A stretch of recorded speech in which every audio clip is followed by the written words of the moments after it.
just a few. Okay. Well, I'll hit briefly on the cloud data part of this. So I'm talking about Pangeo, interactive, scalable, data-proximate analysis of big Earth data. I'm at the top of this list because I'm standing here, but there should be a bunch of other people here talking about this project. Ryan Abernathy, Joe Hampman, Matthew Rockland from Anaconda, Jacob Tomlinson from the British Met Office, and a bunch of the other folks who I've been basically just hanging on to their coattails and learning, which has been exciting. My contact info down there on the right. Still looking for that one little plant, that little tree. Let's grow that tree. Let's get some prizes. So this is a slide that I don't think that we need to dwell on. There's big data out there. We can't download it. We have to go to the cloud or somewhere and compute next to the data. Why am I here? Why am I this guy from USGS, coastal and marine geology, interested in this stuff? Well, actually, I supervise the sediment transport modeling group at USGS, and we have a coupled ocean atmosphere wave and sediment transport model. It's all two-way coupled. It's awesome, but it produces a lot of data. We have about 200 terabytes. We're not quite NASA, but we have a couple hundred terabytes of data that we would like to not only crunch on ourselves, but also share with our collaborators. So we're very interested in this. We produce 4-dimensional net CDF files. And so we want to get on this bandwagon of doing our data analysis close to the data.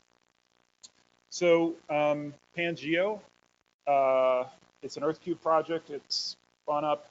It's in its first year with major funding from Google Cloud for the cloud resources.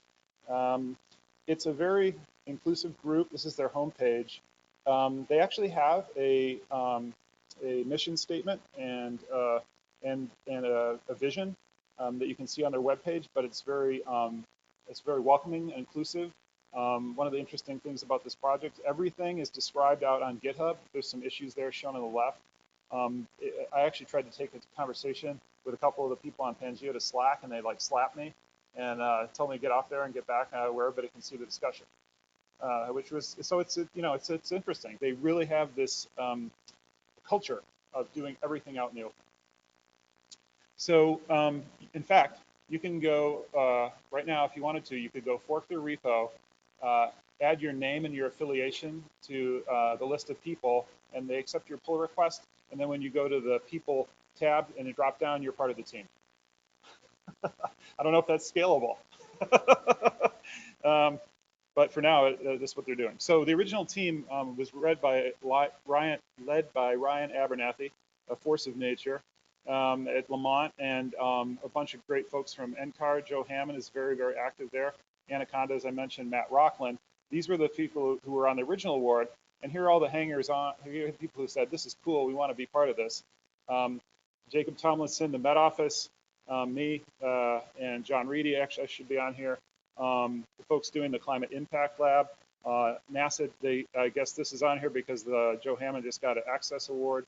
And then some Jupyter folks, like the Berkeley folks who actually know like the JupyterHub stuff. So, and then actually we're running out of space. I think like a bunch of other folks are piling on here. So again, we're gonna have to have more slides for the logos. So the architecture, it's simple, really, using stuff that was already out there in the Python ecosystem, pretty much. So distributed storage, and dask for doing the scheduling, and parallel computing, and out-of-memory stuff, and Xarray for the NetCDF data model. It runs on cloud or HPC. On the cloud side, John described it earlier. It's a Kubernetes cluster. And so once you've got Kubernetes, you can just do a Helm chart install, and you're up and running. So it's cloud agnostic, and so some of these slides are repeats from before. So, but one of the issues that comes up when you go to the cloud is that we have all these NetCDF files, HDF files. So what do we do? And basically we're trying to come up with some community equivalent of the cloud optimized GeoTIFF. The cloud optimized GeoTIFF, it was a variant of the GeoTIFF essentially, so it didn't really bother anybody's workflows, and they can just keep using the same approach, but now they've got a cloud-friendly image format. And we're still sort of hunting for we're trying to figure out if we can come up with our community equivalent of cloud optimized GeoTIFF for n-dimensional array data. So, and we've heard a lot about that stuff, so I'm not going to dwell too much on that. Just a quick review here of, we like the Pangeo project, USGS and the Weather Service. With our big initiative is the National Water Model. So we wrote a proposal to get some credits on Amazon to take Pangeo, put it on Amazon because it was running on Google Cloud. So the Pangeo team kind of liked that because they wanted to make sure it was cloud agnostic. So John actually fired up the Kubernetes cluster, and he's got actually one JupyterHub running with the HDF stuff. We've got another JupyterHub running that's ESIP, pangeo.esipfed.org. And if you want to test out that cluster, please let me know. We have it whitelisted for the ESIP Federation organization. So if you're part of the ESIP Fed organization on GitHub, you can get access if you want to play around with our Amazon instance. But the other Google instance is wide open. Okay, so we kind of covered this. Actually, you know what? I'm just going to jump to a demo right now. So I hope. So John and I are still kind of learning how to handle like clusters. We didn't really think we were going to have to be the DevOps guys, but turns out we are. And John had auto scaling policy that scaled down the cluster just before the talk. That's why I wasn't getting my. Okay, anyway, let's see. So I think. So I've already logged into. Actually, I should just refresh. Control. Is it a command F5? Command F5 to refresh your browser on a Mac? Oh, just to click the button. Okay, so pangeo.esipfed.org. And I'm using the regular notebook interface just because some of my stuff doesn't, some of my cool interactive stuff in the browser doesn't work with Lab yet, with Jupyter Lab. So let's see, so what am I doing? Okay, so National Water Model, read Xarray S3. Okay, so this is a regular Control Plus, does that work? Yeah, is that big enough? Okay, oops, maybe too big. Okay, so here we're reading, we're importing dask distributed, which we're using, and then we're using this cool thing, dask-Kubernetes, which lets dask run on Kubernetes. So let's see here. So Shift Enter still works on a Mac, right? Yeah, good. Okay, so now we're going to ask for 25 workers, and we only got 12. Okay, that'll work at 12. Guess the other stuff isn't spun up yet, so let's see. So, okay, so actually, before I do that, I want to, how do I open this? Maybe I want to bring up this dashboard because this is kind of cool. So each worker here is a row here. This is just a dashboard to show you that the workers are working. So if we go back here and execute that, okay, okay. So this cell, okay, so this cell is opening up an S3 as any mutable map can be used with Xarray. So so you can have different backends, flexible backends. So here's this S3 mapping is a mutable map for S3, which you can then open with. You can open Xarray. So I'm opening this data set, and we're opening it up with Xarray as a data set. So we can take a look, and it looks just like NetCDF, right? The user would not care that they just loaded this from Xarray. You just load it up in Xarray, and now you're looking at it, and it's 168 by 4,000 by 4,000. And you can see the chunk sizes over here for these different variables. Actually, I'm going to go down one so you can see the whole. That looks a little better, except you're in the back row maybe. But now you can see that I've got 168 in the time dimension. So I chunked this optimized for time series access. So if somebody pulls a time series, they get one chunk. So let's see what we got here. So okay, so this is the variable temperature, which I pulled out here. I haven't done anything yet. Is 23 gigabytes. So Dask only does stuff when you ask for it. So now I'm going to ask it to compute the maximum of the temperature over this week-long time period. And so you can see the workers start to work here. And if we flip over to the dashboard, we can see all the operations they're doing. So like this is accessing Xarray, this is transferring And then, you know, there should be like computing the max and stuff like that. And, oh, it's done already. Oh, I bet my other workers kicked in.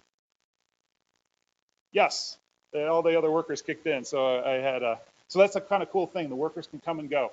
They can be killed and, or they can be, you know, waiting and just start up. So it only took 12 seconds. That's good. That's what it's supposed to take. And just to make sure that we've got something, we can plot it up. And there we go. We have the maximum temperature over that week-long period. So we crunched 25 gigabytes in 11 seconds or whatever. It's pretty cool. And just to show you that we can access the time series really quickly, boink, that's pretty quick. 2 seconds to pull out that week-long time series. They want to show, actually, how am I doing? Okay. I got one more example just because it's cool. And it, okay, so I have to refresh this one. So this is an ocean model output. That's what I'm supposed to be doing, not looking at the, well, looking at the National Water Model. But so here is some AdCirc data. So this is a triangular mesh data. It's actually a Hurricane Ike simulation, and it's got 9 million nodes. So this is one of these grids that we kind of had problems working with before. And so I'm going to ask for 25. Oh, I forgot to shut my other ones down. Oh, well, whatever. If we close the notebook, it shuts down all your workers. Here I got 21 workers. Okay, we'll just go with that. So so again, same thing as before. And now I'm going to take the maximum over time, blah, blah, blah. And now you see actually that it's got it's got 9 million nodes. It's got 18 million elements. And here goes the workers working.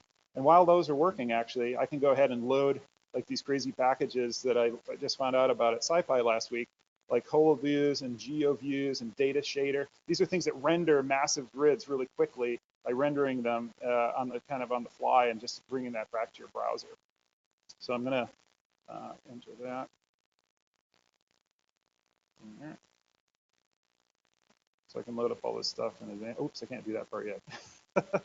Right. So it's just kind of cool, right? It's like when it gets to the data, you know, where it actually needs the data, it's going to wait until it actually has that data. And so there it goes. And so and so I'm using. So we couldn't even display like an 8 million node mesh. And this, I know this has nothing to do with cloud exactly at this point, but this is just kind of cool. So this data shader thing. So this is this 9 million node grid rendered in the browser. And so Hurricane Ike actually hit down here in Texas. So, if I can, shift, drag. Oh no, oh wait, I gotta use my tools. Okay, so zoom in, and then shift, yes. And now it'll re-render in a second. And actually what's slowing us down here is the internet, but that was pretty quick, right? For a 9 million node grid, that's pretty cool. All right, so so back to and you can keep going, of course. But these interactive tools in the browser are really exciting because that adds the other element. Now we got the crunch, and now we got the viz. Okay, so let's back to this. Just to sort of wrap up here. I'm not going to go into this the details of this again because we just kind of went through this in the previous one. But just for the folks who weren't here, we're using this.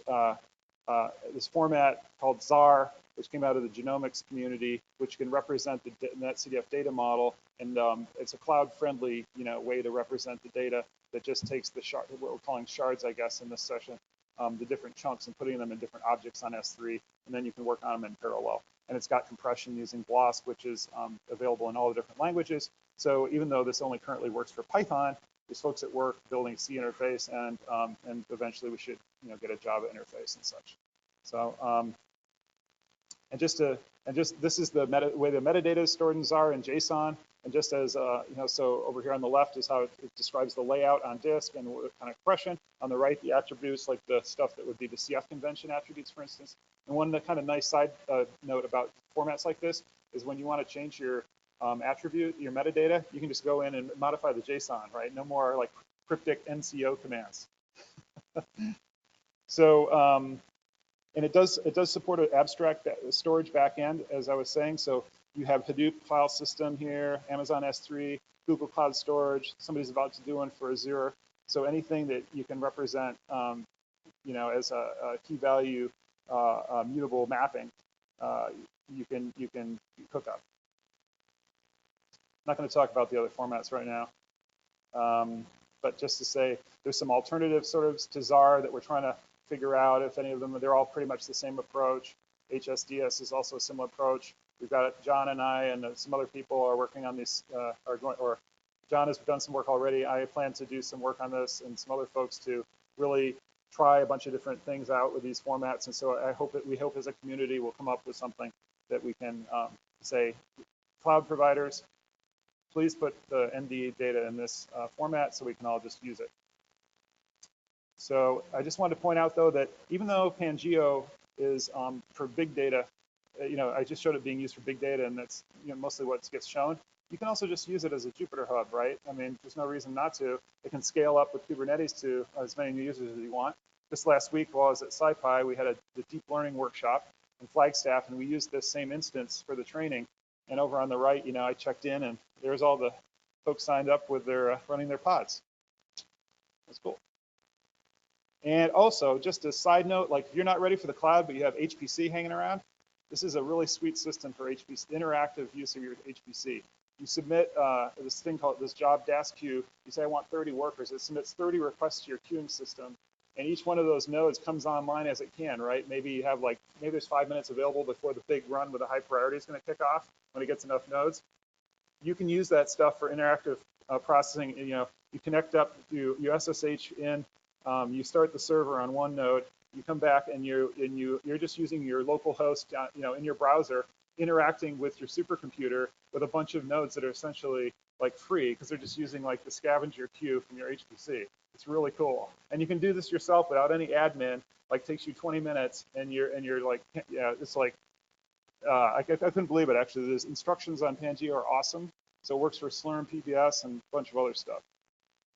So if you think this stuff is cool, please come to pangeo.data.org and hang out there and check out all the issues that have been discussed. A great group of people. And if you want to just play, you could play right now. You could log in and start playing at